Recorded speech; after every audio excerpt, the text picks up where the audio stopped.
Kadpa sa una, ako nangandoy nga makahawas sa kalisod sa panginabuhi. Apanon saon nga pobre man lang ang namatan ko nga ginikanan.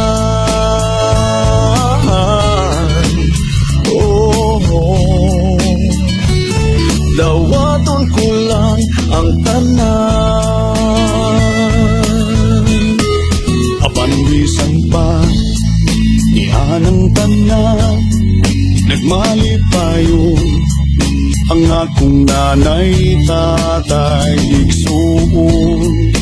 Ang importante nga simple ka lang, basta mo salik sa kahit asan.